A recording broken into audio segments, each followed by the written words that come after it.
wanted to ask you, since umeongelelea stories za tulikuwa tunafanya, tulikuwa tunaenda, what was your childhood like and who was that person that introduced you into music? My childhood was pretty much simple. Mimi unajua nimezaliwa pale Kale kama kawaida. But mtu aliniintroduce kwa muziki ni my late bro. So my late bro used to listen to a lot of reggae. Alikuwa mconscious sana, alikuwa asikiza reggae na mavijana wanakaa ngazini. Kama ushasikia mambo ya ngazini, hao ndio ma-OG walianzisha ngazini. So just me looking at him listening to reggae, I got interested. Nataka kujua Bob Marley, nataka kujua kina Alpha Blondy, nataka kujua watu yani how do they record. And that's how I hooked up with childhood friend alikuwa anaitwa Tito. T-I-T-O. Hey, Tito. Hey, I love it. You know, we are always connected by people, opportunities. Kuna vitu bigi sana unajua zinatufikisha to our destiny. And you know, you have talked about a really important person. Ume-mention Tito, si ndio?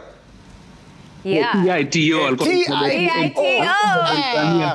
Original MP. Hey, so as you're there chilling in US, Maryland, guess who we have on the line? Mkona nani hicho? Hint, inaanza na T. Wacha tusikize.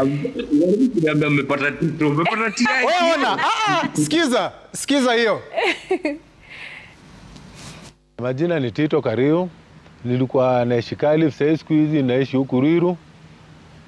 Tulikuwa na Nonini class moja, ndio maana nikamintroduce kwa Clemo. Clemo alikuwa anataka msanii, nikamwonyesha msanii ndio huyo hapo hivyo, alikuwa anataka msanii. Since kutoka hiyo siku Nonini akimba Wekamu, mambo tu mingi sana zimefanyika. Amel change industry sana. Kusema Wekamu ilileta kwanza akasaidia kitu kama akasaidia P-Unit, au ndio alisaidia P-Unit kuingia kwa industry, akina Meja, akina Jua Kali, kuita Jua Kali kwa muziki sana. Unaona? Yeye ndio amesaidia kila mtu hapa. Nonini alikuwa mtulivu sana bedhe, alikuwa mtu mpole sana, hakuwa anakaga huko hivyo na sisi such. Yeye ni mtu alikuwa mtu wa hao. Nikale kabweka hao. Mtu alikuwa tu mtu easy. Ni vile yani ungeweza kuletea mambo mingi, alikuwa anafanya mambo mingi sana, zingine hata mwenyewe hata nimesahau. Mimi kama wedding yangu yeye ndo alikuwa ananisimamia. Alafu yeye ndo alikuwa anabai, kuna vitu alibaigi na do yake. Hapo ni support sana. Kwa wedding yangu ni support sana hapo hivyo.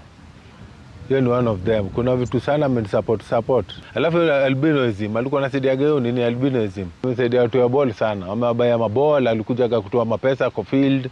Hizo ma competition alikuwa anaziorganize, alikuwa anaorganize ma football.